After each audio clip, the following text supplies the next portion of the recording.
हवाला जात।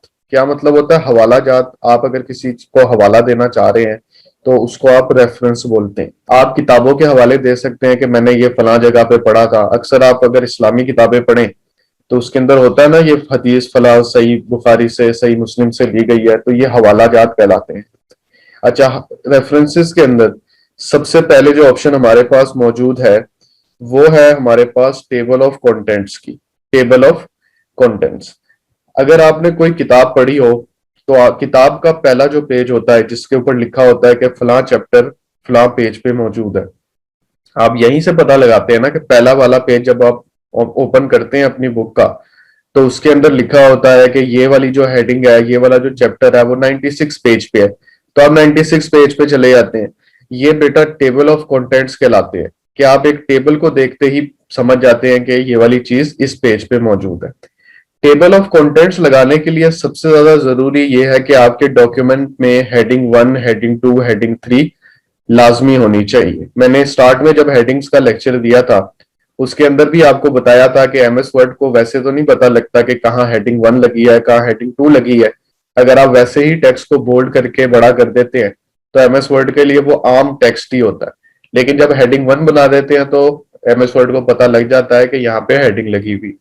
तो बेटा मैं एक डॉक्यूमेंट बना रहा हूँ जिसके अंदर कुछ हेडिंग्स लगा देते हैं, रैंड की कमांड का इस्तेमाल करते हैं। यहाँ पे मैं ये वीडियो वाला लफ्ज ले लेता हूँ और यहाँ पे हेडिंग 1 बना लेता हूँ, Ctrl+Alt+1, ये हेडिंग 1 बन गई। इसी तरह ये दूसरे वाले को भी हेडिंग 1 बना देता हूँ, Ctrl+Alt+1। फिर यहाँ से किसी को हेडिंग 2 बना लेते हैं, ये जो थीम्स है यहाँ पे Ctrl+Alt+2 बना लेते हैं। ठीक है बेटा, मैंने एक डॉक्यूमेंट ऐसा बनाया जिसके अंदर कुछ मैंने हेडिंग्स लगा ली हैं, हेडिंग 1, हेडिंग 2, हेडिंग 3। ठीक है बेटा। अच्छा, टेबल ऑफ कंटेंट्स आपने याद रखना है हमेशा पेज नंबर 1 पे लगता है, पेज नंबर 1 पे लगाया जाता है। ठीक हो गया। तो आपने इसको कंट्रोल एंटर करके पेज नंबर 2 पे ये जो जितनी हेडिंग्स आपने लगाई हुई हैं ये आप यहाँ पे इसको शिफ्ट कर दें। ठीक है, क्योंकि आपको पता है कि आपकी बुक का पेज नंबर 1 पे ही सारा कुछ मौजूद होता है कि कौन सी चीज किस जगह पे मौजूद है। तो आपने पहला सफा जो है वो खाली रखना है, बिल्कुल इस तरह से जैसा आपको यहाँ पे दिखाई दे रहा है कि मैंने सारा कुछ जो है वो सेकंड पेज के ऊपर लिखा हुआ। फिर आपने पहले वाले पेज के ऊपर अपना कर्सर रखना है, यानी कि इंसर्शन पॉइंट रखना है। रेफरेंसेस के ऊपर आपने क्लिक करना है। उसके बाद टेबल ऑफ कंटेंट्स का यहाँ पे ग्रुप मौजूद है, उसके अंदर है टेबल ऑफ कंटेंट्स। आपने इसके ऊपर क्लिक करना है। इसके ऊपर यहाँ पे चंद ऑप्शंस मौजूद होंगी। ये है ऑटोमेटिक टेबल 1, ऑटोमेटिक टेबल 2, फिर उसके बाद मैनुअल टेबल। आप इन ऑटोमेटिक के अंदर से दोनों चीजें इस्तेमाल कर सकते हैं। आप या तो ये स्टाइल पसंद आ रहा है आप इस पे क्लिक कर लें, या ऑटोमेटिक 2 पसंद आ रहा है तो इस पे क्लिक कर लें। फिलहाल मैं ऑटोमेटिक 2 पे क्लिक करता हूं। यहाँ पे क्लिक किया तो बेटा यहाँ पे आप देख रहे हैं एक टेबल ऑफ कंटेंट बन गया है। ठीक है, और वो आपको बता रहा है कि वीडियो वाली जो हेडिंग है वो पेज नंबर 2 पे है, टू मेक वाली जो हेडिंग है वो भी पेज नंबर 2 पे है, और वो थीम्स जो है वो थोड़ा सा आपको आगे लिखा हुआ दिखाई दे रहा है। आगे लिखा हुआ दिखाई देने का मतलब है ये हेडिंग 2 है, बाकी दो हेडिंग 1 है, और ये थोड़ा सा आगे लिखा हुआ है इसलिए ये क्या है, हेडिंग 2 है। क्योंकि हर हेडिंग मेरी फिलहाल पेज नंबर 2 पे ही लगी है इसलिए वो कह रहा है कि ये सारी हेडिंग पेज नंबर 2 पे मौजूद है। ठीक है बेटा। उसके बाद इसका एक और बहुत बड़ा फायदा है कि अगर कंट्रोल को दबा के आप रखें, होल्ड करके रखें, और उसके बाद किसी हेडिंग पे आप यहां से क्लिक करें तो आप उस हेडिंग पे पहुंच जाएंगे। मैंने कंट्रोल दबा के रखा हुआ है, और उसके बाद मैं थीम्स के ऊपर जाना चाह रहा हूं तो थीम्स पे क्लिक करूंगा तो देख रहे हैं आप कि मैं थीम्स वाली हेडिंग पे पहुंच गया। जरूरी नहीं है आपका एक पेज हो, 20 पेज भी हो सकते हैं, लेकिन 20 के 20 पेजेस के ऊपर हेडिंग 1, हेडिंग 2 लगी होनी चाहिए ताकि आप उनके टेबल ऑफ कंटेंट्स बना सकें। ठीक है बेटा। अच्छा, टेबल ऑफ कंटेंट्स हमारे पास ये थे। ठीक है, टेबल ऑफ कंटेंट्स सबसे पहली चीज आपने याद रखनी है, डॉक्यूमेंट ऐसा बनाना है जिसके अंदर हेडिंग 1, हेडिंग 2 वगैरह होनी चाहिए। फिर उसके बाद सेकंड नंबर पे बात हमने ये की है कि हमेशा पेज नंबर 1 पे ये इंसर्ट होते हैं, तो पेज नंबर 1 आपने खाली छोड़ना और सेकंड पेज से आपने हमेशा काम स्टार्ट करने हैं जब भी आप कोई चीज बना रहे हो। ठीक है, ये एक अच्छा तरीका है, बाद में नहीं आपको फिर आगे शिफ्ट करना पड़ेगा। जैसे अभी मैंने किया कि पेज नंबर 1 पे मैंने बना दिया था सब कुछ, तो फिर पेज नंबर 2 पे मुझे सारा कुछ शिफ्ट करना पड़ा। तीसरी बात, इंपॉर्टेंट तरीन बात यह है कि जहां पे आपने अपना कर्सर रखा होता है टेबल ऑफ कंटेंट, वहां पे इंसर्ट किए जाते हैं। अभी मैंने कर्सर रखा था पेज नंबर 1 पे, इसलिए टेबल ऑफ कंटेंट्स यहाँ पे इंसर्ट हो गए। मैं पेज नंबर 2 पे भी टेबल ऑफ कंटेंट इंसर्ट कर सकता हूँ। यहाँ पे मैं कर्सर रखता हूँ अपना यहाँ पे, और फिर टेबल ऑफ कंटेंट में जाके ये करता हूँ। ठीक है, तो टेबल ऑफ कंटेंट्स उधर आ जाते हैं। लेकिन अच्छा तरीका ये है कि आप जो है ना वो पेज नंबर 1 पे ही इंसर्ट करें, क्योंकि जाहिर बात है अगर पेज नंबर 1 पे टेबल ऑफ कंटेंट्स नहीं होंगे तो फिर क्या फायदा, आप ढूंढेंगे कैसे अपनी हेडिंग्स को। ठीक है, तो एक डॉक्यूमेंट के अंदर एक ही टेबल ऑफ कंटेंट्स एक दफा ही आप लगा सकते हैं। अगर दूसरी बार लगाना चाह रहे हैं कहीं और, तो सबसे पहले आपको इसको रिमूव करना पड़ेगा। जी बेटा, इसके बाद ना टेबल ऑफ कंटेंट्स की मजीद कुछ ऑप्शंस के अंदर चलते हैं, और मैं आपको एक और चीज बताता हूँ। अब मैं यहाँ पे टेबल ऑफ कंटेंट्स लगा चुका हूँ। ठीक है, हेडिंग 1, हेडिंग 2, और एक हेडिंग 1 है, 2, और फिर एक हेडिंग 2 है। अगर मैं अपने डॉक्यूमेंट में एक और हेडिंग बना लेता हूँ, ठीक है, मैं एक और हेडिंग कोई भी बना लेता हूँ, यहां से ये वाली सेव टाइम वाली बना लेते हैं। ठीक है, कंट्रोल आल्ट 1 किया, ये हेडिंग 1 बन गई। अब आपके डॉक्यूमेंट में सेव टाइम वाली हेडिंग है, लेकिन वो टेबल ऑफ कंटेंट्स में नहीं आई। ठीक है, टेबल ऑफ कंटेंट क्योंकि आपने पहले बनाया था उससे, और अब ये वाली हेडिंग आपने बाद में लगाई है, तो आपको अपने टेबल ऑफ कंटेंट को इस बार अपडेट करना पड़ेगा। अपडेट करेंगे तो नई वाली हेडिंग जो होगी वो इसके अंदर आ जाएगी।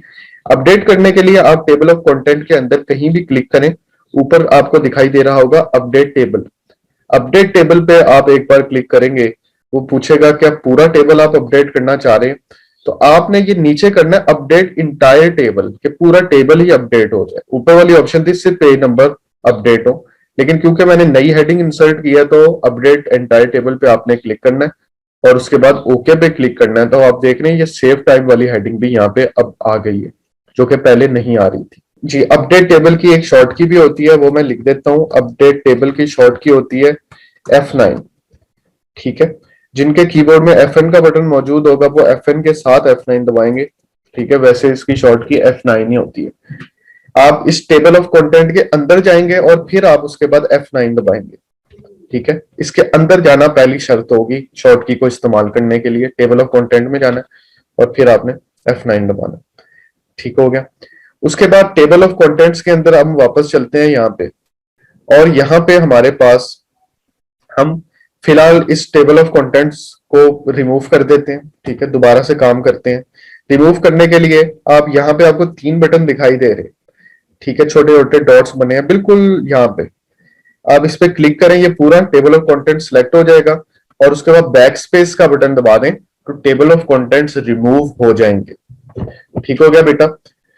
उसके बाद टेबल ऑफ कंटेंट्स में चलते हैं।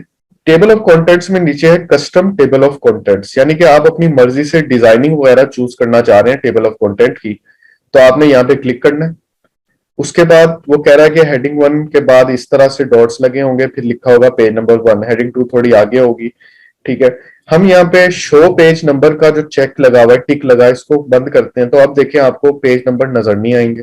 तो आपकी मर्जी है कि अगर आप चाहते हैं कि पेज नंबर नजर आए या पेज नंबर नजर ना आए, तो आप इसको चेक या अनचेक कर सकते हैं, यानी कि टिक कर सकते हैं और अनटिक कर सकते हैं।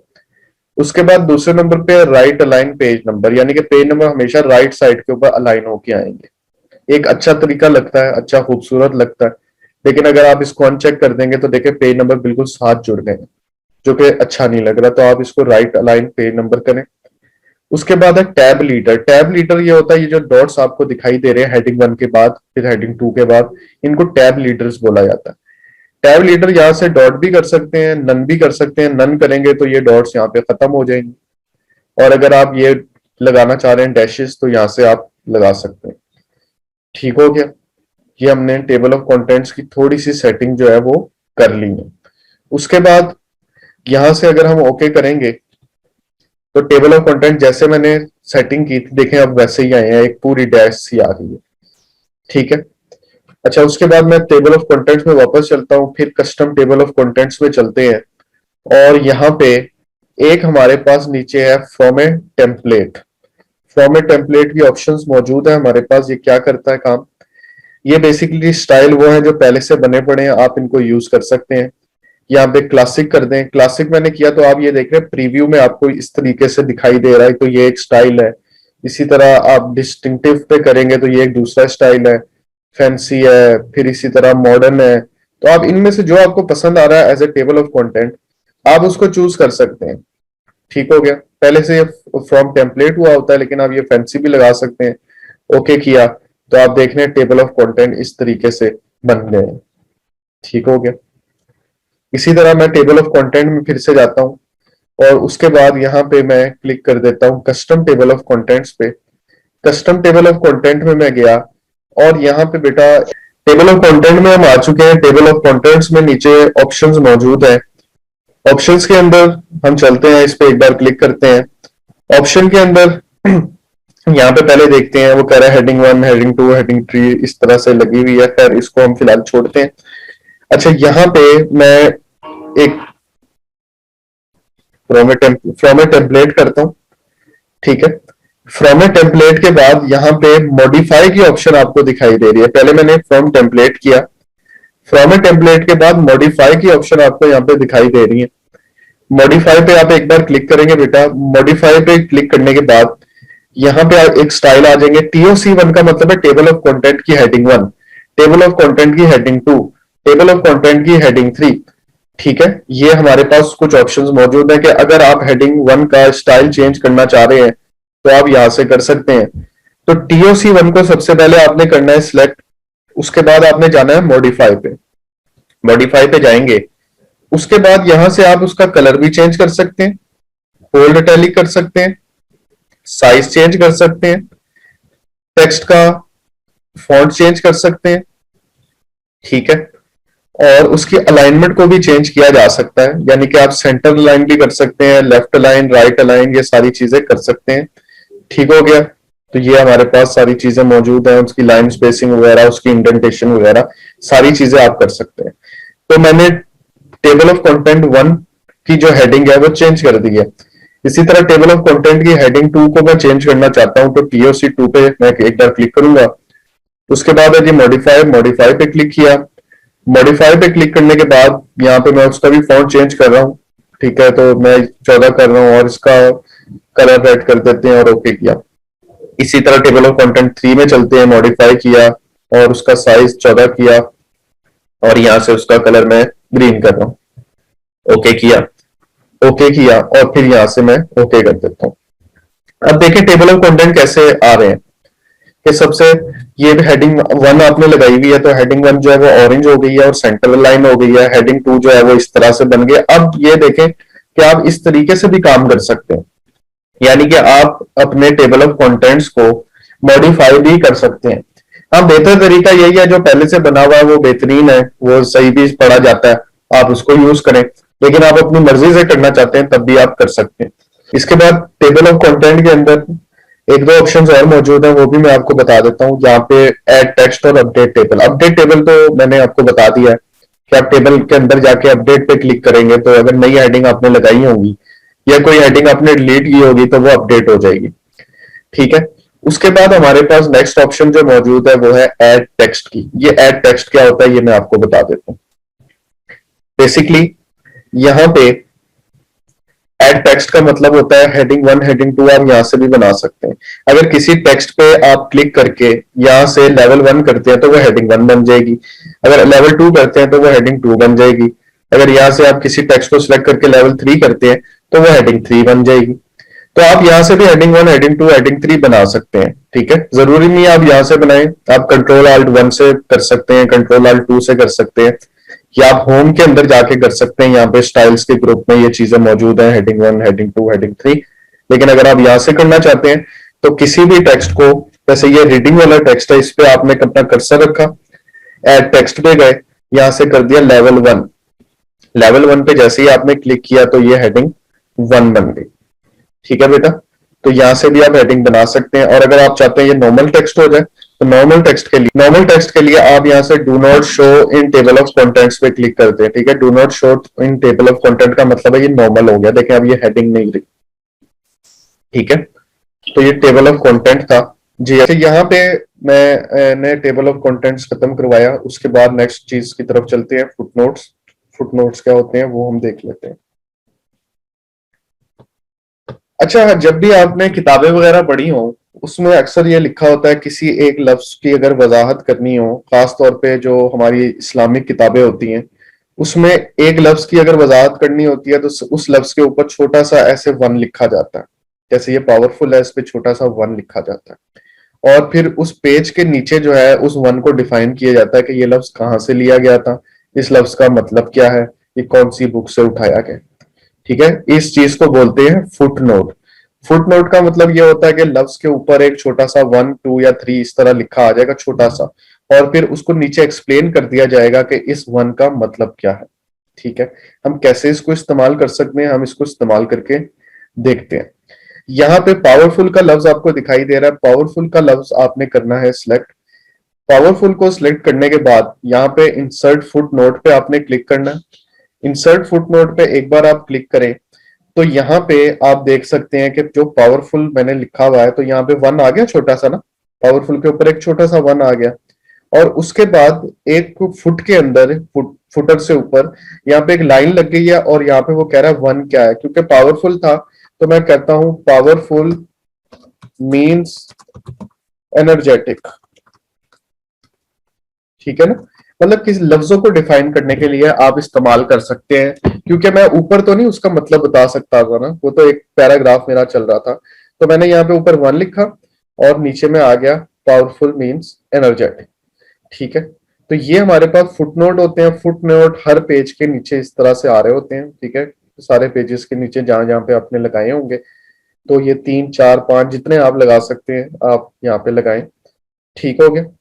उसके बाद किसी और लफ्ज पे आप फुट नोट लगाना चाह रहे हैं, तो यहाँ पे मैं ये जो है, मैं एक वीडियो वीडियो को करता हूँ सिलेक्ट। वीडियो को सिलेक्ट करने के बाद इंसर्ट फुट नोट पे क्लिक करूंगा, तो अब वीडियो के ऊपर आप देखेंगे कि टू लग गया है। ये देखें, ये जो वीडियो है इसके ऊपर टू लिखा दिखाई दे रहा है, और नीचे हमारे पास यहाँ पे टू आ गया। ठीक है, तो मैं टू को डिफाइन करता हूँ, video is sequence of pictures. ठीक है, तो अब इस तरीके से बेटा डिफाइन कर सकते हैं। ठीक है, जरूरी नहीं है आप किताब के हवाले दे सकते हैं, आप कुछ भी दे सकते हैं। ठीक हो गया, तो इस तरीके से आप फुटनोट्स देंगे। फुटनोट की शॉर्ट की ये होती है कंट्रोल आल्ट और एफ। ठीक है, मैं लिख देता हूं, control alt F footnote. Footnote की शॉर्ट की होती है कंट्रोल आल्ट एफ। ठीक है, आप किसी लफ्ज को सिलेक्ट करेंगे और फिर दबाएंगे control alt F. Control alt F ही है, हाँ। कंट्रोल आल्ट एफ आप दबाएंगे तो वहां पे फुटनोट लग जाएगा। मेरे ख्याल से जूम की वजह से जो है ना वो शॉर्ट की वर्क नहीं कर रही, आप अपने पे करके देखिएगा। तो फुटनोट ऐसे इंसर्ट हो जाएगा, उसके पे मैंने लगा दिया, तो फुटनोट आप कोई भी नीचे लिख सकते हैं। ठीक है बेटा, तो यहाँ पे देखें थ्री लिखा गया ऐसे। जी बात क्लियर हो रही है बेटा? तो ये थे फुटनोट्स। अच्छा, फुटनोट्स को मिटाने के लिए आप क्या करेंगे, जहां जहां पे फुटनोट्स लगे होंगे आप उसको वही बैक स्पेस करेंगे। जैसे ये टू लिखा हुआ है, आप इसको सेलेक्ट करके बैक स्पेस कर देंगे तो ये मिट जाएगा यहाँ से। या मैंने बैक स्पेस किया, ये टू मिट गया, इसी तरह ये भी मिट गया, इसी तरह फिर ये जो वन लिखा हुआ था ये भी मिट गया। तो ये सारे फुटनोट्स जो है वो मिट गए। ठीक है बेटा, तो फुटनोट्स को ऐसे आप मिटा सकते हैं। जब आप यहाँ से मिटाएंगे तो वो नीचे से भी मिट जाएंगे, क्योंकि जाहिर बात है उसका रेफरेंस जब खत्म हो गया तो वो नीचे से ऑटोमेटिकली खत्म हो जाएगा। ठीक हो गया। इसी तरह फुटनोट्स के अंदर कौन कौन सी चीजें मौजूद हैं वो हम फिलहाल देखते हैं। मैं कुछ फुटनोट्स लगा लेता हूँ पावरफुल के ऊपर, और यहाँ पे फुटनोट लगाता हूँ। ठीक है, एबीसी लिख देते हैं यहाँ पे। इसी तरह यहाँ पे लुक लिखा हुआ है, इसको सिलेक्ट करता हूँ, इंसर्ट फुटनोट लगाता हूँ। ठीक है, कुछ भी लिखते हैं। दो मैंने फुटनोट यहाँ पे लगा दी। ठीक है, इस तरह यहाँ पे अब कुछ ऑप्शंस मौजूद हैं। एक है शो नोट्स। शो नोट्स पे जैसे ही आप क्लिक करेंगे, आपका कर्सर जो नीचे नोट्स आपने बनाए होंगे ना पेज के एंड पे फुटर के पास, आपका कर्सर वहां चला जाएगा। ठीक है, शो नोट्स पे अगर आप कहीं भी हैं, ऊपर आपका कर्सर मौजूद है, आप शो नोट्स के ऊपर जैसे ही क्लिक करेंगे आपका कर्सर बिल्कुल नीचे चला जाएगा जहां पे आपने नोट्स बनाए होंगे, ये लिखा होगा 1 2 3 4। ठीक है, शो नोट्स का ये काम होता है यहाँ पे। इसी तरह यहाँ पे फुट नोट्स की मजीद ऑप्शन मौजूद हैं। फुट नोट्स पे एक बार करते हैं यहाँ पे, आप देख रहे हैं कि ये इस ग्रुप के नीचे एक छोटा सा ये एरो मौजूद है, इस पे आपने क्लिक करना है, एक डायलॉग बॉक्स ओपन हो जाएगा फुटनोट का। इसमें फुटनोट सेलेक्ट होगा सबसे पहले। फुटनोट वो कह रहा है किधर लगे, बॉटम ऑफ पेज लगे या उस टेक्स्ट के नीचे लगे, तो आप बॉटम ऑफ पेज ही रखें, ज्यादा बेहतर है। उसके बाद नंबर फॉर्मेट क्या होना चाहिए, 1 2 3 लिखा आ रहा है, आप कहते हैं नहीं 1 2 3 नहीं, एबीसी लिखा है लफ्जों के ऊपर, तो आप यहां से नंबर फॉर्मेट में एबीसी भी चूज कर सकते हैं। अगर एबीसी अभी चूज नहीं करना चाह रहे तो कस्टम मार्क के अंदर आप कोई भी सिंबल बना दें, फिर हर फुटनोट के ऊपर ये सिंबल बना होगा, जैसे डॉलर का साइन मैंने लिख दिया यहाँ पे, या यहाँ पे एंड का साइन मैंने लिख दिया, तो आप एबीसी भी कर सकते हैं या आप कोई खास सिंबल भी लगा सकते हैं। फिर उसके बाद है स्टार्ट एट ए, इसका मतलब है हर फुटनोट ए से स्टार्ट हो, मैं कहता हूं नहीं, फुटनोट डी से स्टार्ट होने चाहिए। और फिर मैं उसके बाद अप्लाई करता हूं। अब आप देख रहे हैं यहाँ पे पहला वाला जो फुटनोट मैंने ऊपर लगाया था वो है डी, क्योंकि मैंने कहा डी से स्टार्ट होना चाहिए। और नीचे वाला फुटनोट जो है सेकंड वाला वो है ई। यहाँ पे हमने टेबल ऑफ कंटेंट्स देख लिए और फुटनोट्स को भी हमने देखा कि फुटनोट्स के कैसे चेंज करते हैं। अगर आप 1 2 3 चाह रहे हैं लफ्जों के ऊपर या एबीसी चाह रहे हैं तो वो भी आप लगा सकते हैं। और अगर शो नोट्स पे हम क्लिक कर देते हैं तो नीचे जहां पे आपने उसको नोट्स बनाए होंगे तो वहां पे आपका कर्सर चला जाता है। ठीक हो गया। इसी तरह यहाँ पे ऑप्शन मौजूद है, फुट नोट की तरह ही एक और चीज मौजूद होती है, वो होते हैं and and note. Foot note और एंड नोट बिल्कुल सेम है, सेम तरीके से लगाया जाता है, दोनों में कोई खास इतना डिफरेंस नहीं है। एक डिफरेंस है, फुट नोट जो होता है वो हर पेज के नीचे आता है। जैसे अगर इस पेज पे मैंने फुट नोट लगाए होंगे कुछ, तो इस पेज के फुट नोट यहाँ पे आएंगे इस पेज पे। इसी तरह सेकंड पेज के फुट नोट सेकंड पेज पे आएंगे, थर्ड पेज के फुट नोट थर्ड पेज पे आएंगे। एंड नोट का मतलब ये होता है ये आखिरी पेज पे ही आते हैं ऐसे, यानी कि आपने 3 4 पेजेस पे भी लगाए होंगे तो जो पांचवा वाला पेज होगा ना, आखिरी पेज, उसके नीचे सारे ये वाले आ जाएंगे। कैसे, मैं यहाँ पे आपको करके दिखा देता हूँ। पहले ये जो फुट नोट्स हमारे पास लगे हैं इनको मैं करता हूँ रिमूव। ठीक है, 2 ही लगाए थे मैंने यहाँ पे, ये डी, इसको डिलीट मैंने कर दिया। अच्छा, अब यहाँ पे मैं एक प्रोवाइड्स या पावरफुल करता हूँ सिलेक्ट, और उसके बाद यहाँ पे अब इस वक्त इंसर्ट एंड नोट पे आपने क्लिक करना है। पहले आपने फुट नोट पे किया था, अब एंड नोट पे। एंड नोट पे जैसे ही क्लिक करूंगा तो सेम वैसे ही हुआ कि यहाँ पे नीचे नोट्स बन गए, और मैं उसके बाद कर देता हूँ इनर्जेटिक। ठीक है, इसी तरह यहाँ पे मैं कहीं दूसरी जगह लगा देता हूँ, यहाँ पे प्रोड्यूस्ड है, यहाँ पे इसको मैं करता हूँ इंसर्ट एंड नोट, इसको सिलेक्ट करके, और फिर यहाँ पे 2 वाले को कुछ भी लिख देता हूँ, जैसे कि एबीसी। इसी तरह तीसरा वाला फुटनोट लगा देता हूँ इस पेज के ऊपर, प्रोफेशनली के ऊपर, इंसर्ट एंड नोट किया, और ये तीसरा वाला हमारे पास यहाँ पे ऐसे लग गया जी। अच्छा, अब आपने एक चीज नोट करनी है, मैं ये पेजेस आपको दिखा रहा हूँ कि हमारे पास एक पेज ये है, यहाँ पे आपने लगाया था एंड नोट, एक एंड नोट ये लगा हुआ है पावरफुल, और एक एंड नोट जो है वो ये लगा हुआ है प्रोड्यूस। जब हमने इसको डिफाइन किया तो आप देख रहे हैं इस पेज पे नहीं आया, नीचे इस पेज के नीचे नहीं आया। फुटनोट तो हर पेज के नीचे आते हैं ना, लेकिन एंड नोट हर पेज के नीचे नहीं आते। दूसरे वाले पेज के नीचे ये क्यों आएगा, क्योंकि लास्ट पेज है। यानी कि जहां जहां भी आपने लगाया हो कोई मसला नहीं है, अगर आपके 10 पेजेस हैं तो 10वें वाले पेज के नीचे एंड नोट्स हमेशा आते हैं, उनके नोट्स आते हैं। अगर आपका 11 पेज लगे होंगे, आपने पेज नंबर 1 पे भी लगाया, 2 पे भी, 3 पे भी, 4 पे, तो पेज नंबर 11 के नीचे ये नोट्स इंसर्ट होते हैं। एंड का मतलब ही यही होता है कि लास्ट पेज, एंड वाला पेज। इकट्ठे भी लगा सकते हैं, इकट्ठे भी लगा सकते हैं। ठीक है, फिर वो उस पेज के नीचे भी आएगा और वो एंड पे भी आएगा। ठीक है, आप ये दोनों यूज कर सकते हैं। हाँ, लेकिन एट अ टाइम एक ही यूज करना चाहिए, एक रिकमेंडेड तरीका होता है। ठीक है, इसी तरह एंड नोट को भी आप मॉडिफाई कर सकते हैं। ये फुट नोट की यहाँ पे ऑप्शन मौजूद है। आपने इस ग्रुप पे क्लिक करना है, क्लिक करने के बाद यहाँ से आपने एंड नोट सेलेक्ट करना है। एंड नोट सेलेक्ट होने के बाद आपने यहाँ पे उसका फॉर्मेट चेंज करना है कि आप चाहें एबीसी लिखा हो, अलिफ बे लिखा हो, 1 2 3 लिखा हो, या कस्टम कोई सिंबल चाह रहे हैं आप ये सिंबल लगा सकते हैं। फिर उसके बाद यहाँ से आपने अप्लाई कर देना, तो उसकी फॉर्मेटिंग भी यहाँ से चेंज होगी, same as footnote. And note की भी शॉर्ट की होती है। ठीक है, एंड नोट की शॉर्ट की होती है कंट्रोल ऑल्ट डी। ठीक है, एंड नोट की शॉर्ट की होती है कंट्रोल ऑल्ट डी, तो आपने किसी भी लफ्ज को सिलेक्ट करके कंट्रोल आल्ट डी अगर आप दबाएंगे तो एंड नोट लग जाएगा, देखिए नीचे एंड पे आ गया। ठीक हो गया बच्चों। इसके बाद आगे चलते हैं।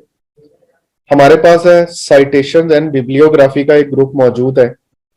साइटेशन एंड बिब्लियोग्राफी, साइटेशंस का मतलब भी होता है हवाला जात, जो किताबों के आप हवाले देते हैं, या आप कहते हैं कि मैंने फलां न्यूज़पेपर से पढ़ी ये बात, या मैंने फलां इंटरव्यू में ये बात सुनी थी, ये सारे हवाला जात कहलाते हैं, यानी कि साइटेशंस कहलाते हैं। जैसे कि यहाँ पे ये पैराग्राफ लिखा हुआ है, आप कहते हैं ये पूरा पैराग्राफ जो है ये उठाया गया है किसी किताब से, तो आपने हवाला देना पड़ेगा। जब भी रिसर्च पेपर वगैरह लिखे जाते हैं तो उसके बाद हवाले दिए जाते हैं।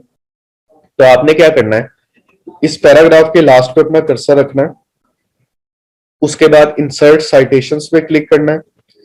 इंसर्ट साइटेशन पे क्लिक करने के बाद यहाँ पे add new source, add new source, add new source पे आपने क्लिक करना है। ऐड न्यू सोर्स पे क्लिक करने के बाद यहाँ पे डिफरेंट ऑप्शंस आपको दिखाई दे रहे होंगे। आपने चूज करना है कि आपने कहां से ये पैराग्राफ उठाया। आप यहां से बुक सेलेक्ट करें, क्योंकि मैंने कहा था बुक से लिया गया, तो बुक पे क्लिक करें। बुक के बाद आपने यहाँ पे ऑथर का नाम लिखना है, ठीक है। जैसे ऑथर का नाम है मुबीन, आपने लिख दिया।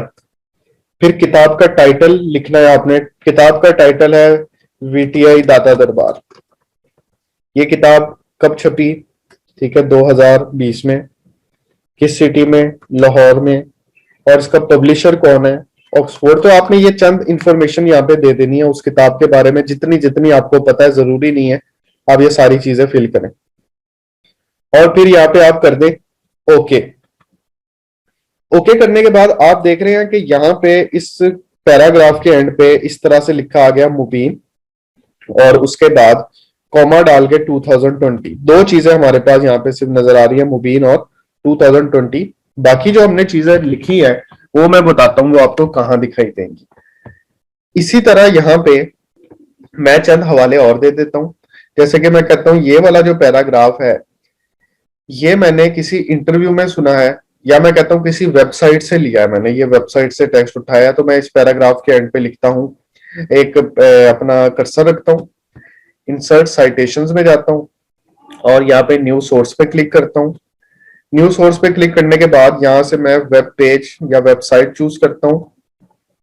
इस वेबसाइट को किसने बनाया, मैं कहता हूँ इस वेबसाइट को बनाया था दानिश ने।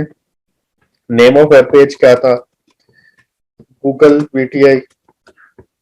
वेबसाइट का नाम क्या था, वीटीआई, वीटीआई डॉट, ठीक है। ईयर क्या था, 2021। मंथ कौन सा था, अप्रैल था। डे क्या था, 21 था। यूआरएल क्या है, यूआरएल होता है वेबसाइट का एड्रेस, www.google.com। आपने ये चंद चीजें लिख दी हैं कि आपने यहाँ से सोर्स उठाया था, और फिर ओके किया। अब यहाँ भी आप देख रहे हैं लिखा आ गया है दानिश, उसके बाद कॉमा, और उसके बाद 2021। ठीक हो गया। अब आपने क्या करना है, आपने जितने हवाले लगाने थे आपने लगा लिया। अब आपने लास्ट पेज के ऊपर जाना, अपने डॉक्यूमेंट का जो लास्ट पेज होगा उसके ऊपर जाना है, और उसके ऊपर अब जाना है यहाँ पे बिब्लियोग्राफी के ऊपर। बिब्लियोग्राफी के ऊपर जाके आपने करना है इंसर्ट बिब्लियोग्राफी। इंसर्ट बिब्लियोग्राफी जैसे ही हम करेंगे, यहाँ पे आप देख रहे हैं कि इस तरीके से पूरा टेक्स्ट लिखा आ जाएगा, दानिश 2021 गूगल वीटीआई, ठीक है, मुबीन का ये आ गया। तो इस तरीके से बिब्लियोग्राफी का मतलब ये होता है जो आप एंड पे हवाला पूरा देते हैं ना।